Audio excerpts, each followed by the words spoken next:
So I used to trek then. From home to industrial area? Yeah, that's Rongai now. Rongai? Yep. To industrial area? Yep, Addis Ababa Road, where I'm still to date. Every day? I could trek in the morning. In the evening, I could trek. Now, if you're trekking, you know, you don't have money even to buy food. That's another thing. And I don't know, sometimes I say, God was so gracious that he gave me strength at that time. I don't know where I was getting strength at that time, but I think it's God. So, walk, get home. Those are things I never told my wife. I came to tell her later because I know she would be stressed out and be worried more. So I started settling and things started changing. I just loved my job, what I was doing passionately. And everything just kept growing. I just started growing and everything started growing. And I think also God in it, I saw myself growing also financially, bit by bit. So this time, there was a day I remember my boss calls me and asks me, how much money am I paying you? And I told him the amount.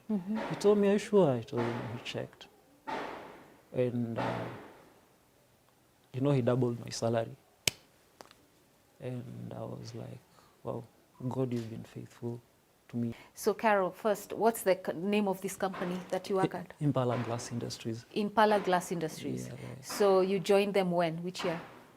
I joined them in 2011. 2011. Yeah. So, and the way you joined them is you saw these two men and you went and said, unataka kazi. Yeah, And you got it. I got it. By God's favor, just like that. Yeah. Yeah. And so you've been rising up the ranks? What happened, and one thing I admire sometimes about people who tell you who you are. We had this day and I was told I'll be a master of ceremony, the annual events of the company. So I was like, okay, I'm a Christian, they are Muslims. How am I going to handle this? But something just told me, do it. I just felt inside me, do it. So when I finished, my director then told me one thing. You know, you're doing the wrong job.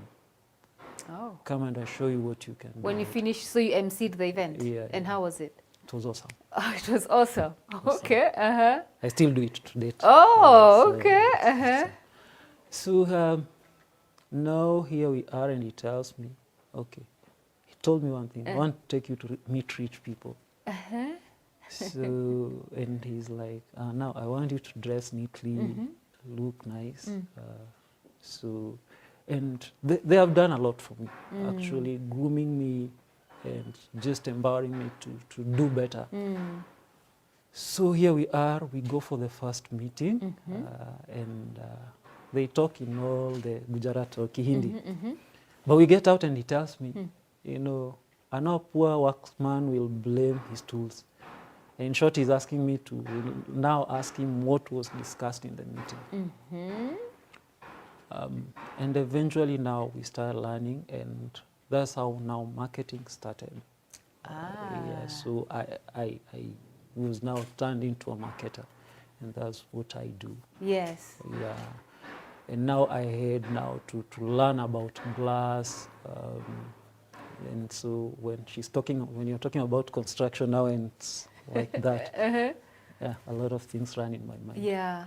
So that's how now I started learning about glass. Yeah. And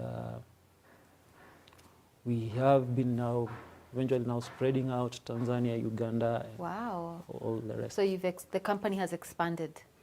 Yeah. Wow. Okay. Yeah. So, and you're no longer trekking. No, I no longer trek. God blessed us with our first car, I think 3 years ago. Okay. And I thank God. Nowadays, if I'll see someone trekking, it will remind me, I'll carry them home. To whatever direction. If there are people going to Rongai, I'll do that. because I know where I was. Yeah. That time I was trekking, I met a lot of other people. So it was not me alone trekking. Yeah. So I learned it's something people do. So I made friends out of that. From the trekking community. Yeah. So I hardly pass people. Yeah. If I have the opportunity to, because I know what it is. I've been there. Yeah. So.